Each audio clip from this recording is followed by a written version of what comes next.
By the time the coronavirus swept across the country in March 2020, Rick Ross realized the awful sickness that felled him 2 months earlier after a trip to South Africa was COVID-19.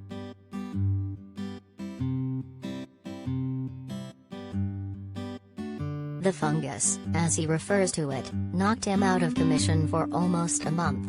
After rehabbing at his Miami residence, Ross returned to the Promised Land, his 235-acre estate about 18 miles south of downtown Atlanta, grasping the reality that, from a professional standpoint, 2020 was kaput.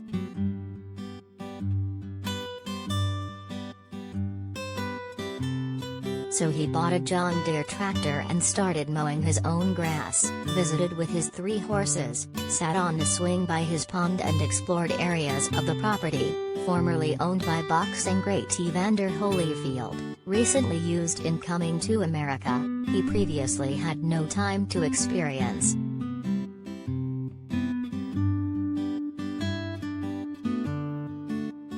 Do they feel safe performing?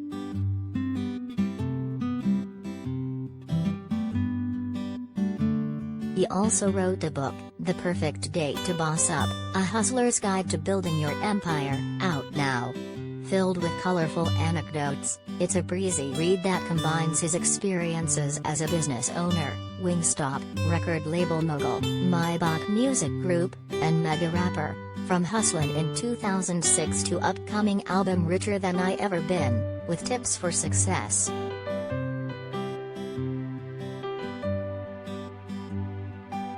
Coming from some, advice such as always stay a student and speak it into existence might sound right. But coming from a guy with a 45,000 square foot house that includes a movie theater and the largest residential swimming pool in the United States, according to Ross, it's legit guidance.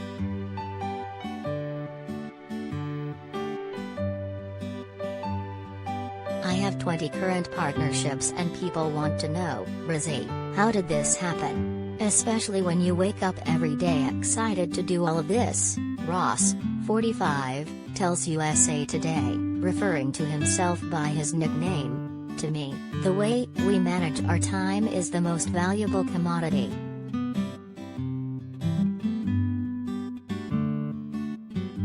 Ross spent about 90 days during the early months of the pandemic with music journalist Neil Martinez-Belkin, who also co-wrote Ross' 2019 book, Hurricanes, a memoir. Martinez-Belkin stayed with Ross a few times for 2 or 3 week intervals, waking at the rapper's preferred time of 6 a.m. and then listening to Ross' stories.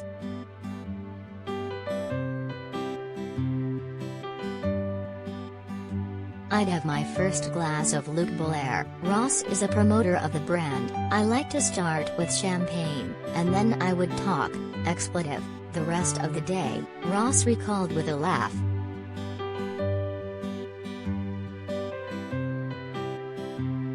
A chapter that details a Ross interaction last year with old friend Kanye West will intrigue fans of the mercurial rapper. West invited Ross to meet him at Atlanta's Trilith Studios, then known as Pinewood Atlanta Studios, where he was operating his clothing and sneaker lines, as well as his presidential campaign, on a 40,000 square foot sound stage.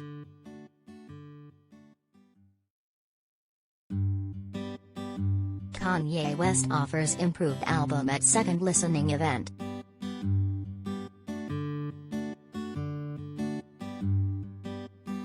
Ross quickly learned that West's presidential ambitions existed purely for publicity, he writes.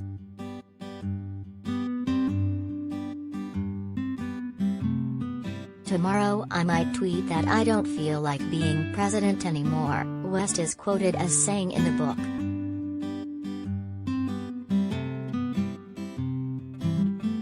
Even a businessman as savvy as Ross was irritated by the ploy, as he writes, all of this, expletive, was for attention, and it didn't really matter if it was positive or negative attention because his brand grew either way. That's why he liked Donald Trump. That's why he loved the Kardashians. It all made sense now.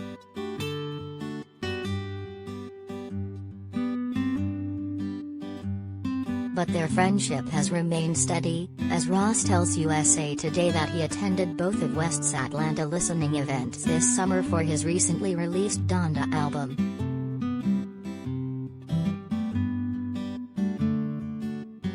It wasn't about the actual sound, but the presentation, Ross said.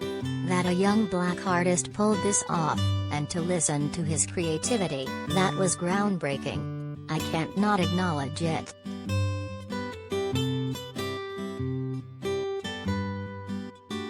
Ross will indulge in his own musical leanings when his rescheduled Feed the Streets tour with Jeezy, Gucci Mane, 2 Chainz, Fabulous, Lil Kim, Boosie Badass and DJ Drama kicks off October 1st in Atlanta.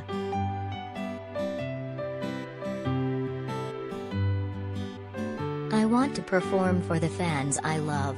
Last year was the first time I was off in 15 years.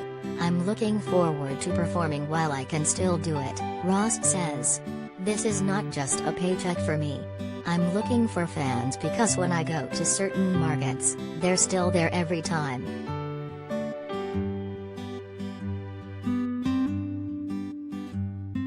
Before Ross hits the road, he'll host his first ever Boss Up conference at the Promised Land, September 18th to 20th, with guests including Diddy, Dr. Dre and L.A. Reid. The event is open to the public, but prospective attendees must register for a membership, bossupconference.com, to keep it intimate, Ross says.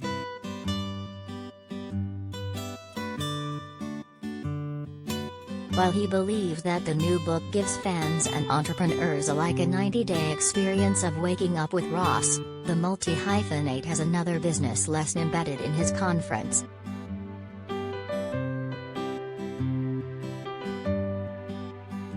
I believe that in being a boss, you have to remain as hands-on as possible, he says.